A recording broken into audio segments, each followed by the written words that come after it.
Hi guys! So ayun, isi-share ko lang yung naging journey namin papuntang Mount Pulag. So nandito na nga pala kami sa Bukid Benguet at malapit na rin kami makarating sa DNR ng Mount Pulag. At eto na nga, nandito na tayo. Dito guys, nagpa-register lang kami dito. And then after nito is nag-orient na kami agad. So dito yung orientation room. Pagpasok namin dito, ayan. Maghihintay lang onte tapos mag-start na yung orientation. So yun guys.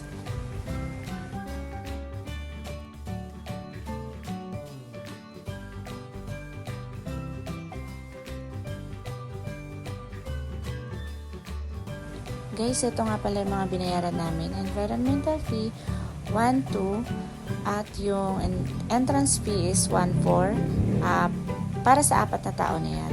Isa nga pala sa requirements yung health certificate pero wala kaming dala, so dito na kami kumuha sa clinic sa tapat nila kumuha ng health certificate. 150 ang isa. So yun guys. Eto na nga guys, dumiretso agad kami dito sa Ranger Station. So 20 to 30 minutes lang naman to na pagmamotor papunta doon. Kasi nandun yung mga accommodation and then nandun tayo kukuha ng tour guide. So may mga babayaran pa rin doon pagdating. At saka doon na rin tayo mag-i-start ng trekking. So let's go!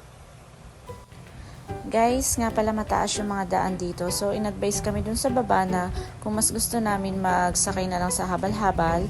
Pero yun nga, medyo pricey yung pagsakay doon, 300 yata ang isa.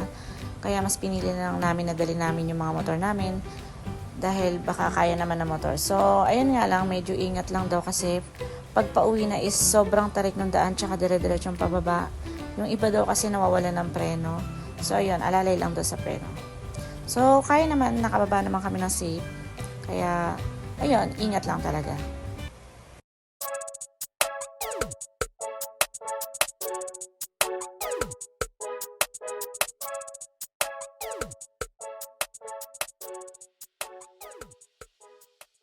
Saglit lang at nakarating na kami dito sa Ranger Station. Dito kami magbabayad ulit para sa tour guide. At kung mga wala kayo dalang tent, meron naman dito marerentahan. So ito nga pala ang binayaran namin. Ipapakita ko na lang sa screen.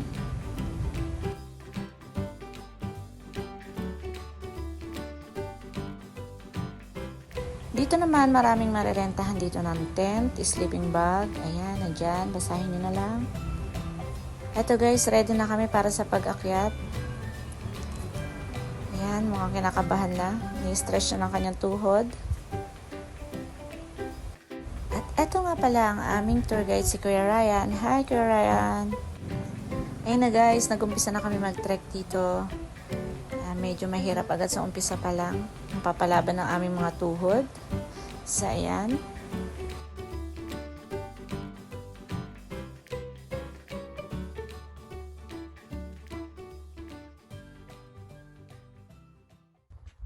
Ayan guys, nandito na kasi sa Camp 1. Ang pampalakas namin, Cloud 9. Diba? Nasurvive ang Camp 1. Siguro mga 10 minutes lang kami dito nagpahinga and then dumiretso na agad kami.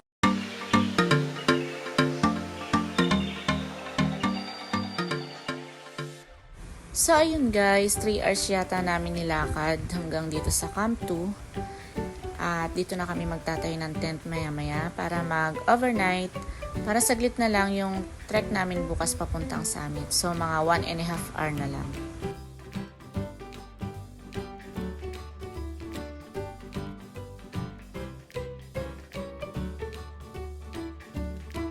So yun guys, after namin magtayo ng tent, sinabi ng aming tour guide na maganda raw yung view dito sa taas na to. So ilang minutes lang naman ang layo nito mula dun sa Camp 2.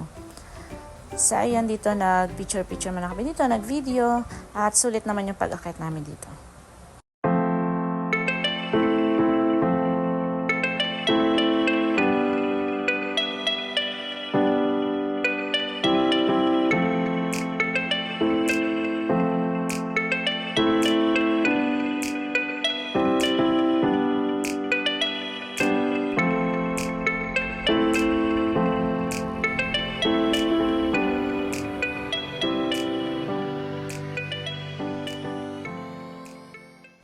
Guys, sobrang lamig dito, hindi lang masyadong halata sa video, pero ginaw na talaga kami dito kaya hindi na matiis na itong dalawa. Nagtimpla na sila ng kape.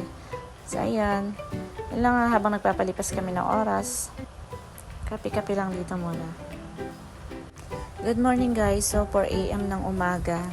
Ayan. Mag-umpisa na ulit kami mag-trek papunta sa summit. So, mga 1.5 hour. Nandun na kami sa taas. Siguro bago magliwanag, bago lumabas yung sunrise. Nandun na kami sa pinakataas. So, let's go!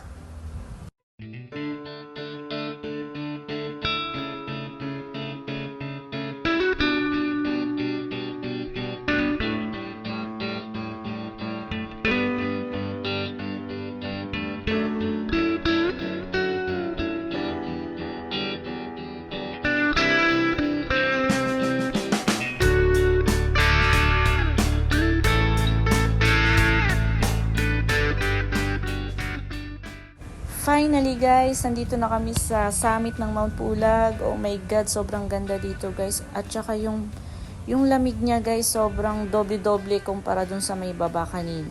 As in, napakalamig. Onti lang yung video na nakuha ko dito kasi yung kamay ko medyo naninigas na sa sobrang lamig. At saka gusto ko ma-enjoy talaga yung view. So, onti lang yung nakuha kong video.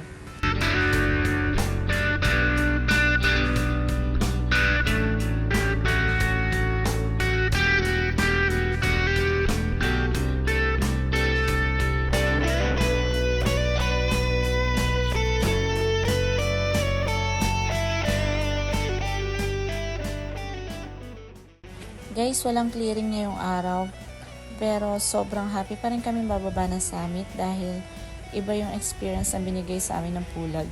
Sa trekking, tapos yung klima dito, sobrang lamig. Basta, ang ganda dito guys, kaya worth it pa din yung pag-akyat. So ayun, bonus na lang talaga yung Sea of Clouds. At na-enjoy naman namin yung Mount Pulag.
Dito nga pala kami kumain guys kay Ate Elvira sa tapat ng Ranger Station. 150 lang. Only soup, only rice.